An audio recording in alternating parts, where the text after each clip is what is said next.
Es mi pastor, conmigo está.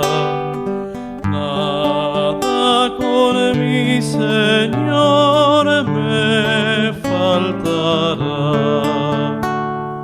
En Él confiaré de todo corazón y por Él venceré la tentación.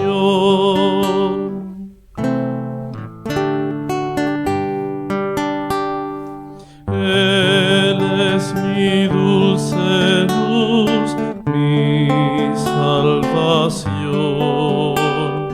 En la sangrienta cruz logré perdón. Allí por mí murió, por mi vil pecador. Mis culpas Él pagó, gloria al Señor.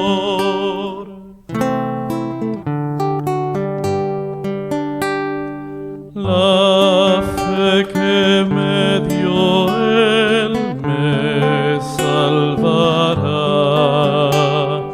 En justo, santo y fiel me cambiará. Su sangre me lavó y su resurrección, la paz con Dios me dio, vida y perdón.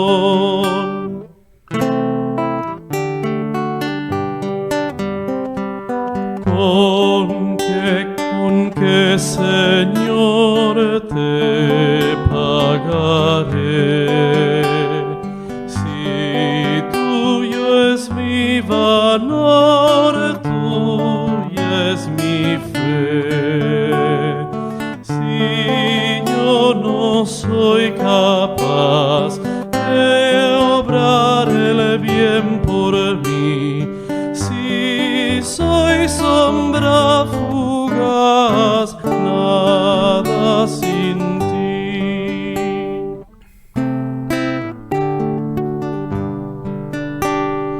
Dame, bendito Dios, por caridad, que siempre vaya en pos de la verdad.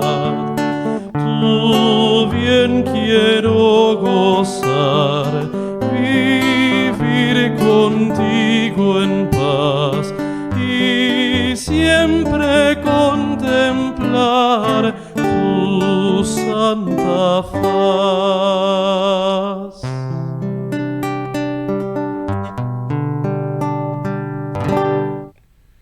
Saludos fraternales en Cristo. Esta noche de viernes vamos a continuar estudiando acerca de la antropología bíblica. Esta es nuestra cuarta clase. Ya hemos hecho una introducción general respecto a lo que la Biblia nos enseña del hombre, la creación, la caída en el pecado, y hoy estaremos estudiando acerca del pecado original.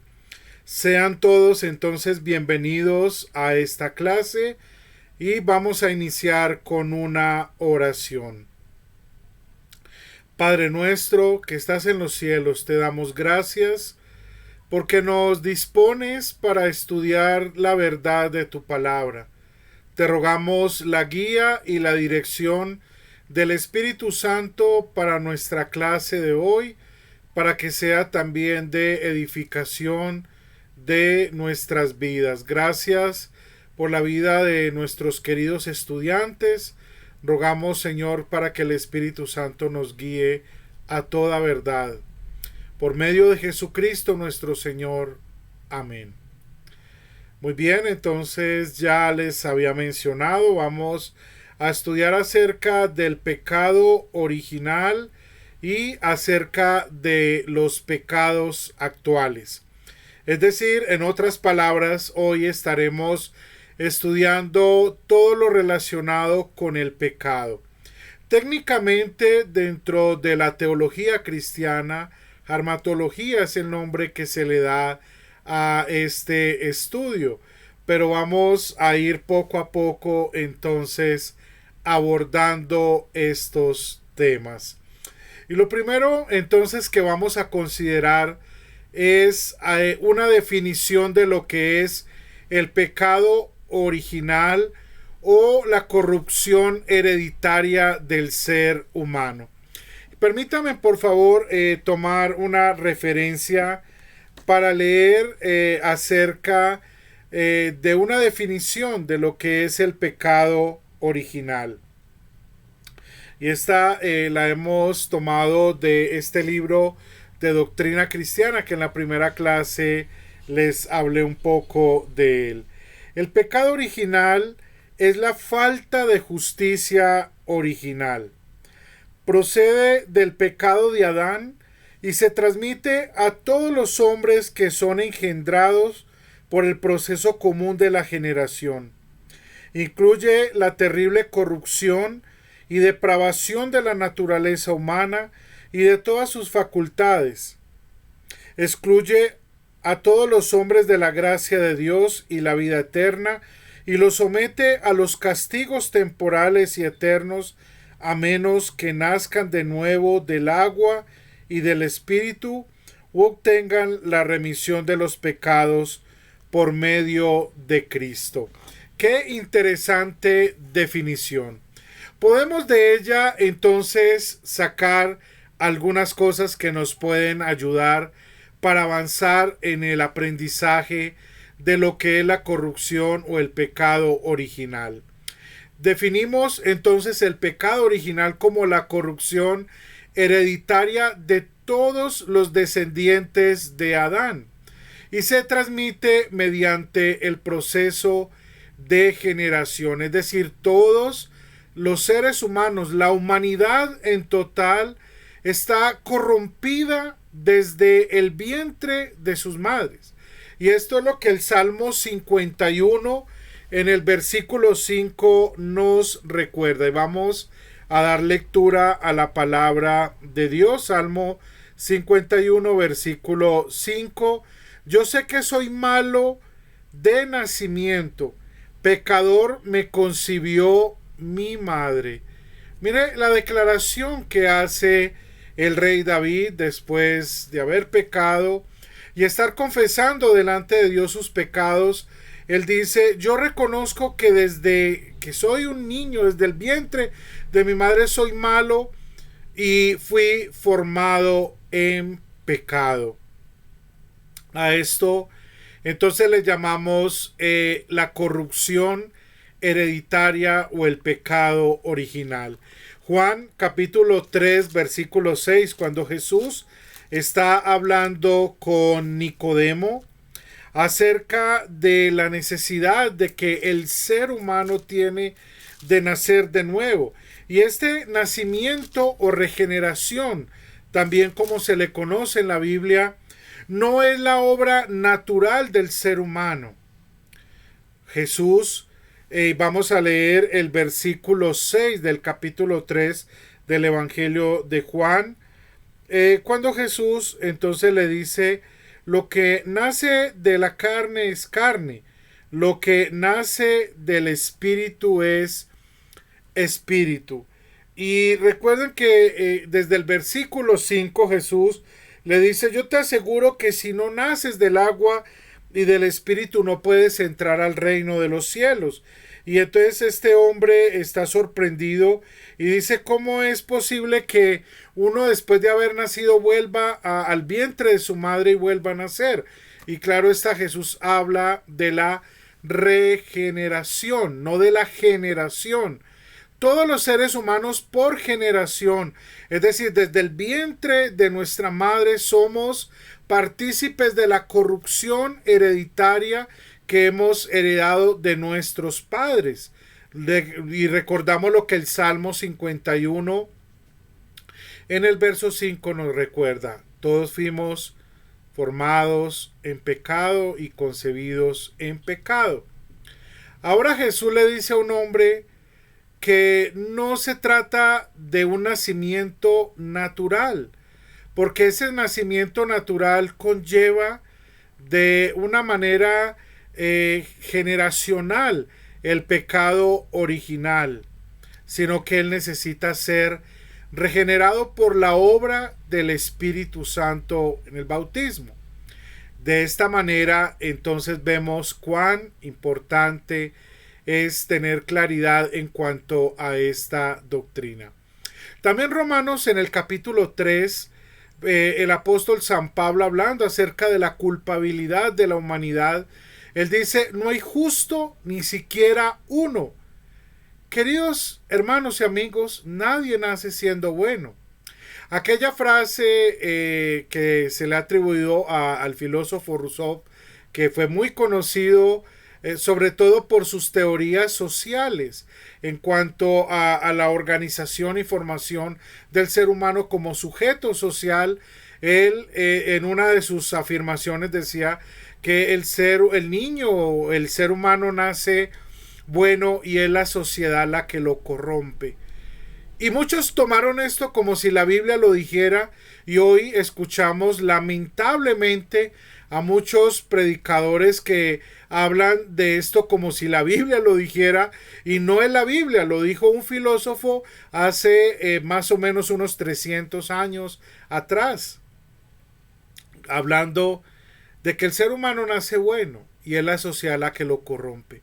Y muchos piensan que los niños son buenos, que los niños nacen puros, nacen santos y nacen con una buena relación con Dios, y que es con el pasar de los años de que ellos comienzan a practicar pecados, y tal cosa es una incorrecta definición de lo que enseña la Biblia.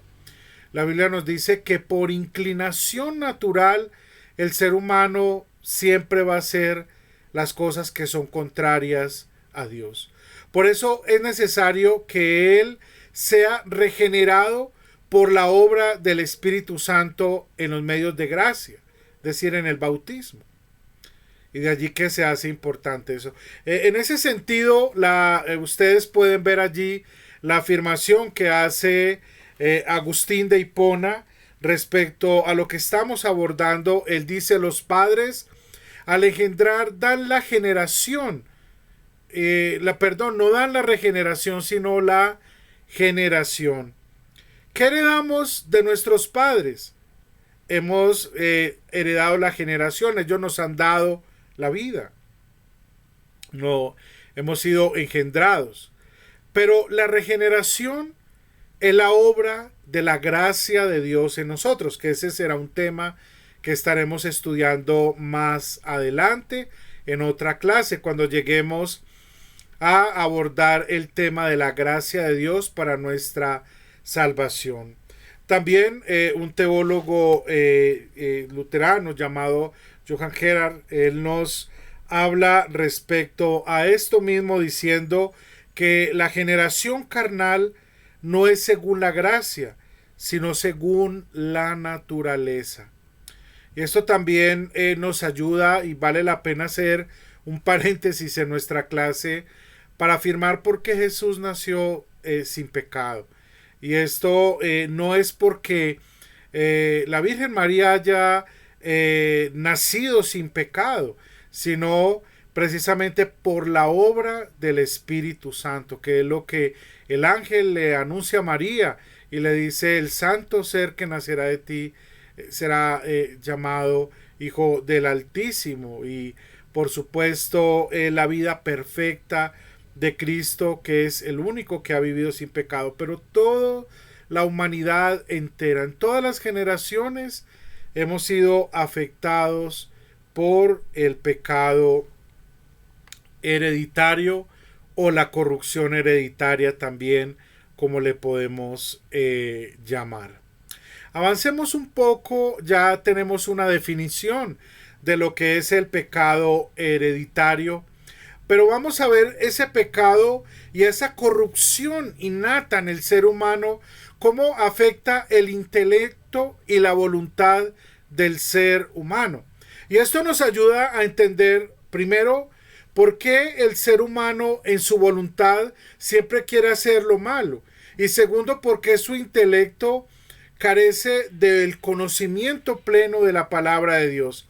Vamos a comenzar entonces hablando acerca del intelecto del ser humano. Y decimos que la corrupción del intelecto es debido a la carencia total de luz espiritual que el ser humano perdió a causa del pecado de nuestros padres, de Adán y de Eva, de manera que por la naturaleza no podemos conocer, entender la palabra de Dios, ni todo lo concerniente a nuestra salvación. Vamos a leer rápidamente Primera de Corintios capítulo 2, versículos 6 al 9.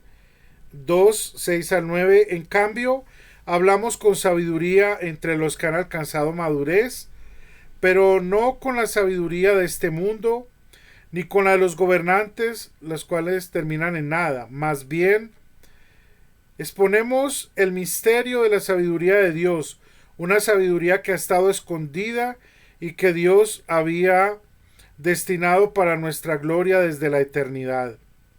Ninguno de los gobernantes de este mundo la entendió, porque al haberla entendido no habrían crucificado al Señor de gloria. Sin embargo, como está escrito, ningún ojo ha visto, ningún oído ha escuchado, ninguna mente humana ha concebido lo que Dios ha preparado para quienes le aman. Y un versículo más, el 14, pasamos al versículo 14. El que no tiene el Espíritu no acepta lo que procede del Espíritu de Dios, pues para él es locura y no puede entenderlo porque se ha de discernir espiritualmente. Lo que Pablo está presentando allí es precisamente esto. ¿Por qué el ser humano por naturaleza no comprende las verdades espirituales concernientes a Dios, a su salvación en Cristo y a lo que Él ha prometido para nosotros? Porque su intelecto está cautivo para conocer lo concerniente a su propia salvación. Y quiero hacer un paréntesis porque puede presentársenos una pregunta, y es decir, pero yo conozco personas incrédulas que leen la Biblia. Sí, la pueden leer, la pueden leer 10, 20 veces, pueden darle vueltas, pueden leerla de una u otra manera, al derecho, al revés, pero por cuanto carecen del conocimiento espiritual que recibimos por la obra del Espíritu Santo, como está escrito acá en Primera de Corintios que acabamos de leer, para él estas cosas son locura. Por eso es que escuchamos, y en el caso personal mío como pastor, muchas personas a veces dicen, es que yo leo pero no entiendo, y es una verdad, o entienden mal, y es el caso de lo que le pasa a los sectarios, que ellos leen la Biblia y la interpretan para su propia perdición. Pero esto solo puede mostrar entonces cuán corrupto está el intelecto del ser humano. Y Colosenses 2:8 nos recuerda también que no debemos confiar en las filosofías huecas y sutilezas que se desvían de la verdad de Cristo. Por esta razón es que hoy hay tantas teorías, tantas religiones, y cada uno afirma tener la verdad. Pero ¿quién es la verdad? Es Cristo. Yo soy el camino, la verdad y la vida. Nadie viene al Padre sino por mí. Jesús es la verdad. Jesús es el único camino. Y es por medio de la palabra, cuando el Espíritu Santo renueva nuestro entendimiento y nos da la luz y la guía suya, es que podemos conocer a fondo lo que la palabra de Dios nos enseña respecto a nuestra salvación. ¿Y qué de la voluntad del hombre? Bueno, lo que podemos afirmar es que la voluntad del ser humano constantemente se opone a la ley divina, porque le parece que es locura, como dice Pablo en Primera de Corintios 2, versículo 14. Para él esto es locura. ¿Por qué Dios en su palabra me prohíbe tal cosa? Yo recuerdo que más o menos para el año 2000, un escritor español sacó un libro en el cual él reevaluaba según su criterio los 10 mandamientos que están en la palabra de Dios, porque para él ya no tenían vigencia para el hombre actual. Y es la manera como el ser humano quiere vivir. La sociedad progresista de hoy, que es solamente un caldo de cultivo de la corrupción total del ser humano y del poder de Satanás que ejerce sobre la humanidad que está caída, quieren vivir separados de la voluntad de Dios, que es la palabra de la ley divina, que, como dijimos en la clase pasada, la podemos resumir en los 10 mandamientos que están en Éxodo capítulo 20 y Deuteronomio capítulo 5. Hoy al que roba se le aplaude porque es sagaz, porque es capaz, porque es, entre comillas, valiente. Hoy la persona que hace daño pareciera que se le admirara, y ahí es donde podemos decir que a las cosas que son malas se les llaman buenas y a las que son buenas se les llama mal. ¿Y esto es a causa de qué? De la corrupción de la voluntad del ser humano. No nos debe sorprender que un político, un legislador de un país quiera aprobar leyes en contra de lo que la palabra de Dios dice. ¿Y por qué no debe sorprendernos? Porque la voluntad de esta persona desde el vientre de su madre ya estaba corrompida por causa del pecado. Y a menos de que Dios en su gracia le dé vida espiritual, esta persona seguirá pensando que lo que hace es bueno porque es lo que su naturaleza humana añora. Entonces, en este sentido diríamos que no es que el hombre nace bueno y la sociedad lo corrompe, sino que el hombre nace corrompido y por esa causa es que ama y practica el pecado. Creo que es un poco desilusionante lo que estamos estudiando en la clase de hoy, pero es lo que la Biblia y lo que es la verdad en cuanto al ser humano. Lo que hemos estudiado hasta aquí creo que nos ayuda a entender en las problemáticas que hoy vivimos a causa de la maldad del ser humano. Hay gente que se pregunta y dice, ¿y Dios por qué? Queridos hermanos, fue el ser humano el que por causa de su desobediencia tomó este camino. Y es la manera como el ser humano caído en el pecado vive con su intelecto cautivo por las tinieblas del pecado. Pero también es su voluntad que constantemente se opone a lo que es bueno para él. Y esto también, antes de pasar a la siguiente, el siguiente subtema, vale la pena mencionar. Porque es que la ley de Dios no es mala, es buena y es perfecta. Porque tiene la función de proteger y dar la dignidad al ser humano en su totalidad y bendecir la relación que el ser humano debe tener hacia Dios, como enseñan los 3 primeros mandamientos o la primera tabla como le conocemos, y también con su prójimo como nos enseña la segunda tabla de los 10 mandamientos. Pero no es así como el ser humano quiere vivir. Para él es malo. ¿Y por qué Dios me prohíbe que haga esto? ¿Y por qué Dios prohíbe esto? Si es bueno. Bueno para nuestro instinto corrupto pero no bueno para nuestro bien. Todo lo que Dios hizo, lo hizo perfecto, nos recuerda Salomón en el libro de Eclesiastés, porque Dios todo lo hizo perfecto. Y prueba de ello es que nos ha dado también su ley, la cual tiene o tenía la función de que el hombre fuera feliz en su relación con él y con su prójimo. Pero lo que se opone constantemente a ello es el pecado que nos ha encerrado bajo la maldición de la muerte, no solo espiritual, sino también física y eterna. Avancemos un poco más. No leímos los textos que están allí, Efesios 2:3, precisamente el apóstol Pablo, y vamos a leer por causa de tiempo solamente esta cita bíblica, Efesios capítulo 2, versículo 3.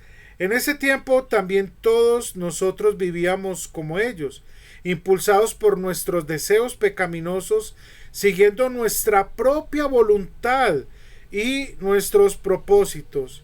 Como los demás, éramos por naturaleza objetos de la ira de Dios. ¿Por qué es importante estudiar este tema?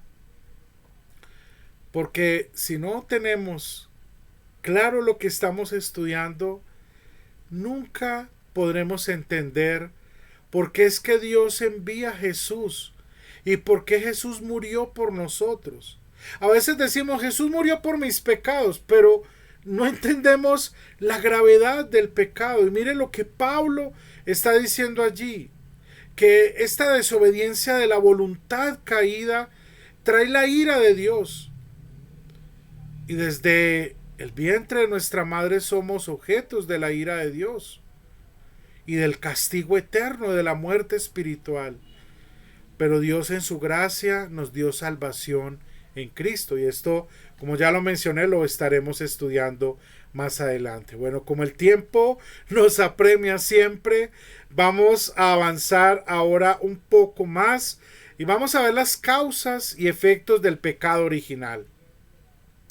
La causa remota, como estudiamos en la clase pasada, es el diablo. Génesis 3:1 nos dice que fue él el que incitó al ser humano a pecar y a rebelarse contra Dios. Juan capítulo 8 versículo 44, ese lo leímos en la clase anterior, pero vamos a leerlo nuevamente. Ustedes son de su padre el diablo, cuyos deseos quieren cumplir. Desde el principio este ha sido un asesino y no se mantiene en la verdad porque no hay verdad en él. Cuando miente expresa su propia naturaleza porque es un mentiroso. Es el padre de la mentira. Esa es la naturaleza del diablo que tenta precisamente al ser humano, y a esto le llamamos la causa remota. Y por supuesto la culpabilidad del ser humano en su pecado. Romanos 5:12 también lo leímos la clase pasada, pero son estos pasajes claves que nos ayudan a entender esta verdad. Romanos 5:12, por medio de un solo hombre el pecado entró en el mundo, y por medio de el pecado entró la muerte, y así la muerte pasó a toda la humanidad por cuanto todos pecaron. Por medio de quien entra el pecado a todos los hombres. Y este es otro pasaje que nos muestra de que la corrupción hereditaria efectivamente la heredamos de nuestros padres. ¿Cómo es que el pecado pasa a toda la humanidad? Por la desobediencia de Adán. Y esto introduce la muerte. ¿Por qué nosotros, los seres humanos, sean bebés, sean niños, sean adolescentes, jóvenes, adultos, adultos mayores, ya personas que puedan tener 100 o más años, todos tendremos que morir? ¿Cuál es la causa? Por la corrupción de la naturaleza, y es donde entra la muerte. Pero que bajo la gracia, comprendemos la muerte de otra manera. Y como digo, ese tema será un tema que vamos a estudiar más adelante. Entonces es precisamente esto que trae unos efectos, como es la muerte con todos sus castigos temporales y eternos. Esto quiere decir de que las enfermedades, las calamidades, las desgracias, los desastres, etcétera, etcétera, todo es parte de esos efectos de el pecado original o del pecado que hemos heredado, la corrupción hereditaria de nuestros padres. Si esto no fuese cierto, una persona se enfermaría solo cuando, según algunos entienden, va a cometer un pecado. Pero ¿por qué aún desde el vientre de nuestra madre tenemos ya que padecer dolencias, enfermedades, malformaciones, todo esto? Porque es precisamente las consecuencias en esta vida temporal. Pero también hay unas consecuencias de la muerte eterna, y es precisamente la condenación eterna. Y otro efecto es la muerte espiritual, que es la separación de Dios. En Efesios, que hace un ratico lo habíamos leído, capítulo 2, pero el versículo 1 dice: en otro tiempo ustedes estaban muertos en sus transgresiones y pecados. Es decir, la muerte espiritual es la separación de Dios. ¿Y cómo se encuentran las personas que no son creyentes en Cristo? Están muertos espiritualmente, separados de Dios, y son hijos de ira, como dice la palabra. No son hijos de Dios, aunque ellos pidan oración. A mí constantemente personas que ni siquiera temen a Dios dicen: pastor, usted que le pida a Dios, pídale a Dios por mí. Pero no significa de que esa persona sea una persona creyente. Y claro, yo pido por ellos y pido sin duda por su conversión, que el Espíritu Santo tenga misericordia y ellos oigan el Evangelio y sus corazones sean iluminados por el poder del Espíritu Santo para que crean en Cristo y tengan vida eterna, como dice la palabra de Dios. Sin duda es nuestra oración, y por eso como cristianos evangelizamos, hablamos del Evangelio, porque es la manera como el Espíritu Santo está trabajando y obrando en esos corazones duros que están muertos, son como sepulcros, pero que Dios da vida a ellos espiritualmente para que crean en Cristo. Y Efesios 2, ahora el versículo siguiente, el 2, dice que andábamos de acuerdo a los lineamientos de este mundo, pero vamos a avanzar en el versículo 4. Pero Dios, que es rico en misericordia por su gran amor para con nosotros, nos dio vida aun cuando estábamos muertos en pecado. Versículo 5. Efesios 2:5. Es Dios el que da vida. El ser humano por sí mismo no puede ir. Yo puedo ir y hablarle a una persona y decir: oye, cree en Dios, por favor. Y puedo tomarlo fuerte, sacudirlo y decirle: es que tienes que creer. Pero si Dios no da vida, nada sucede. Por eso Jesús dice: nadie puede venir a mí si no le fuere dado por el Padre. Entonces es la obra del Espíritu Santo que Él hace por medio del Evangelio. Avancemos un poco más, ya pensando también en nuestras últimas diapositivas antes de terminar la clase. Ahora vamos a pasar a hablar acerca del pecado actual. Y antes de entrar a este tema, quiero quizás devolverme un poco más hablando de las causas y efectos del pecado original y de la corrupción del ser humano. En la Edad Media, al comienzos de la Edad Media, existió un debate entre Agustín de Hipona, o San Agustín, también como algunos le llaman, con un monje inglés que inicialmente este hombre había hablado acerca de el libre albedrío. Y esta persona había afirmado de que todos los seres humanos, aunque Adán pecó, no heredamos ese pecado y por tanto tenemos libertad para escoger si queremos seguir o no a Dios. Por nuestra propia razón podemos llegar a conocer a Dios. Este hombre se llamaba Pelagio. De él vamos a hablar en la próxima clase cuando hablemos acerca del libre albedrío, que es otro tema. Y desde ya digo que muchas personas hablan del libre albedrío como si la Biblia afirmara libre albedrío, y la Biblia no habla del libre albedrío.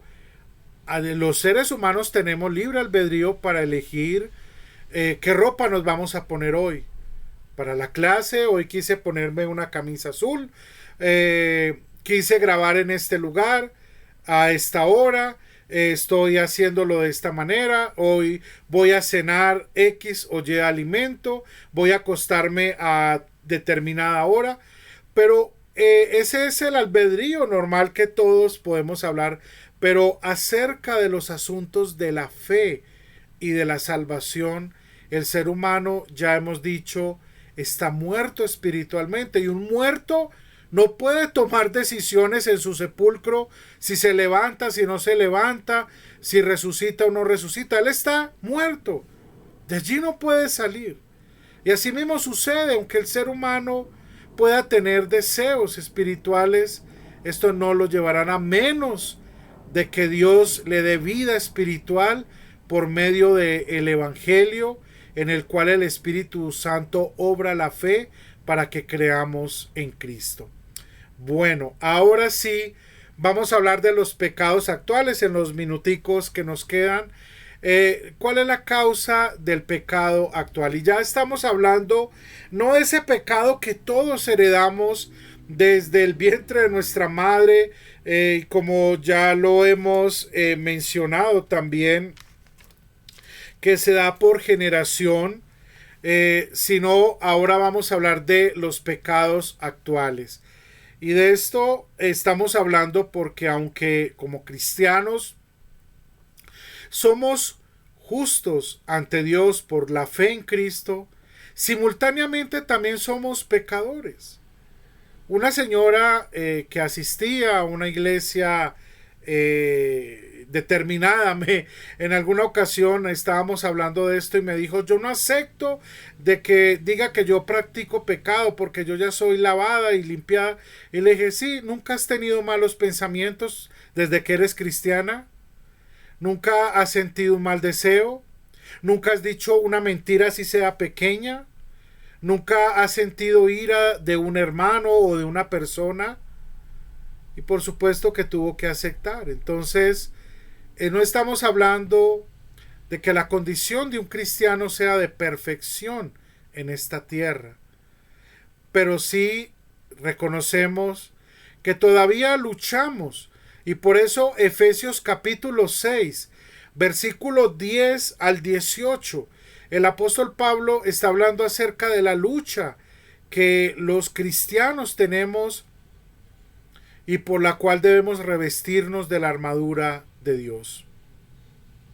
Entonces, la causa de los pecados actuales es la corrupción hereditaria del ser humano, y el capítulo 7 de la carta a los Romanos es donde Pablo expone lo que acabo de decir, porque alguien podrá decir: pero entonces el cristiano todavía está tentado. Claro, todavía tiene que enfrentar las luchas contra el pecado, pero él ahora tiene una diferencia, es que tiene vida espiritual y el Espíritu Santo está en él y le da la fuerza y la capacidad para él vencer el pecado y la tentación. Eso es lo que es diferente frente a la persona que no ha creído en Dios.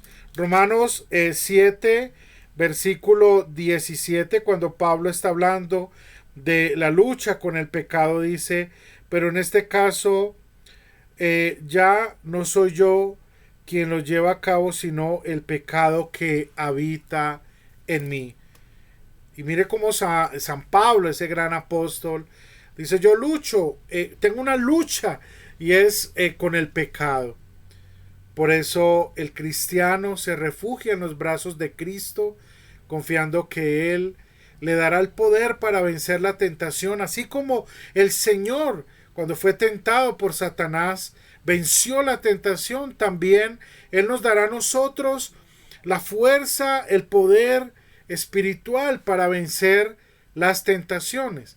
Hebreos capítulo 4, versículo 14 al 16 nos habla al respecto. Pero también fuera del hombre encontramos que es la tentación de Satanás. Entonces, una causa es lo que podríamos llamar interno, y es que desde vientre de nuestras madres hemos sido afectados por la corrupción hereditaria, pero que también Satanás anda, como dice Pedro en su primera epístola en el capítulo 5, anda como un león rugiente buscando a quien devorar. Y nuestra lucha no es contra carne y sangre, sino contra las potestades del maligno. Por eso hay que revestirse la armadura del Señor para resistir. Entonces, sin duda, es Satanás también quien tienta al ser humano para pecar. ¿Y cuáles son esos pecados actuales? Vamos rápidamente a mencionar algunos de ellos en los minuticos que nos quedan. Yo le he puesto clasificación. Claro, esta no es que el primero sea más grave que el último, sino en un orden que hemos puesto allí para conocer al menos de qué o cuáles son esos pecados actuales. Los pecados actuales con los cuales el cristiano también tiene luchas en su vida, le podemos llamar los pecados voluntarios e involuntarios. ¿Y qué quiere decir eso? Que muchas veces, a sabiendas que algo es malo, lo hacemos. A eso le llamamos pecado voluntario. E involuntario es que cometemos algo que no queríamos hacer, pero que el Espíritu Santo, al traernos al arrepentimiento, poner convicción de pecado en nosotros, nos damos cuenta que hemos pecado de manera involuntaria. Los pecados de comisión y omisión, es decir, aquellas cosas que hemos hecho malas y aquellas que debimos haber hecho y no las hicimos. Es decir, el bien que hemos dejado de hacer. También hablamos de pecados contra Dios, es decir, contra los 3 primeros mandamientos. No tener dioses ajenos, no usar el nombre santo de Dios en vano y no guardar el día de reposo para santificarlo, como enseña la palabra de Dios. Pero también pecados contra el prójimo, es decir, en cuanto a la honra de los padres y las autoridades, a no matar, a no robar, etcétera, etcétera, la codicia, todas estas cosas que hacen parte de los pecados contra el prójimo y aún contra nosotros mismos. También pecamos cuando por causa de la mentira, del engaño y de otras cosas nos causamos daño a nosotros mismos. Hablamos también de pecados que piden la venganza del cielo, y esto sino que por causa de tiempo hay muchas citas, especialmente en el Antiguo Testamento, que nos hablan de pecados tan graves como fue el caso, por ejemplo, de Sodoma y Gomorra, que a esto le llamamos pecados que piden venganza del cielo, es decir, pecados tan horrendos, tan vergonzosos, que verdaderamente traen ese juicio y esa venganza. Y eso es lo que vemos cada vez en esta sociedad que vive más y más sumergida en sus propios delitos y pecados. Hablamos de pecados perdonables y pecados imperdonables. Es decir, ¿cuáles son los pecados perdonables? Todos los pecados son perdonables. ¿Por qué? Porque Cristo pagó por ellos. ¿Dónde? En la cruz del Calvario. Cristo consumó la salvación diciendo, consumado es. ¿Cuáles pecados entonces son perdonables? Todos los pecados. Pero la Biblia, especialmente nuestro Señor Jesucristo, en los evangelios sinópticos se habla acerca del pecado contra el Espíritu Santo y se le llama el pecado imperdonable. Y esto nos lleva a pensar en qué consiste, y de allí han salido malas interpretaciones. Algunos han entendido de manera equivocada lo que es el pecado contra el Espíritu Santo y qué es lo que significa. El pecado, nos dice el doctor Müller, que el pecado contra el Espíritu Santo es imperdonable porque se dirige no contra la divina persona del Espíritu Santo, sino contra su divino oficio o su operación de gracia en el corazón humano. En otras palabras, el pecado contra el Espíritu Santo o el pecado que no tiene perdón es el resistir la obra del Espíritu Santo por la incredulidad. Jesús le dijo a los fariseos que ellos resistían al Espíritu Santo con su incredulidad. Y es lo mismo que Esteban también, cuando estaba a punto de ser apedrado y martirizado en su fe, él también expresa lo mismo, afirmando de que ellos, por causa de su incredulidad, estaban resistiendo al Espíritu Santo como lo habían hecho los padres de ellos, es decir, el pueblo de Israel en el Antiguo Testamento. Ese es el pecado imperdonable. Como el doctor Müller lo decía, no es el pecado en sí contra la persona divina del Espíritu Santo, sino contra el oficio que él hace, es decir, la obra que ellos lo resisten en la incredulidad. Pese a que han oído el Evangelio, resisten. Y por eso es un pecado imperdonable, por cuanto la persona resiste en incredulidad y esta incredulidad lo lleva a la condenación eterna. Hablamos también de pecados secretos y pecados manifiestos. Hay pecados que, aunque pueden estar ocultos de las otras personas, para Dios no están ocultos. Y hablamos de pecados manifiestos, que son aquellos que son conocidos. También hablamos de pecados personales y pecados ajenos de cuya culpa nosotros participamos. Es decir, que aunque otras personas han pecado, nosotros nos hacemos partícipes. Y para ponerles un ejemplo sencillo, podemos hablar del chisme, por ejemplo. A veces nos hacemos partícipes de una mentira, de un chisme, y nos involucramos en él. Aunque son pecados de otra persona, nosotros participamos porque estamos escuchando y porque nos hacemos parte de ese mal que esa persona está haciendo hacia su prójimo, por poner un ejemplo entre muchos otros. Muy bien. Doy gracias al Señor por la clase de hoy y quiero entonces invitarles para el próximo viernes. Vamos a estudiar acerca del libre albedrío. ¿Cuál es el libre albedrío del hombre? Y luego vamos a entrar a hablar acerca de la gracia de Dios, acerca de la salvación. Y de esta manera estaremos concluyendo. Entonces posiblemente nos quedan unas 2 o 3 clases más y estaremos terminando este estudio introductorio acerca de la antropología bíblica. Para mí siempre es un gusto poder estar con ustedes. Pido que el Señor les bendiga en esta noche, en el nombre del Padre, del Hijo y del Espíritu Santo. Y que tengan una feliz noche. Cualquier pregunta, siempre estamos dispuestos para responderla. Bendiciones para todos.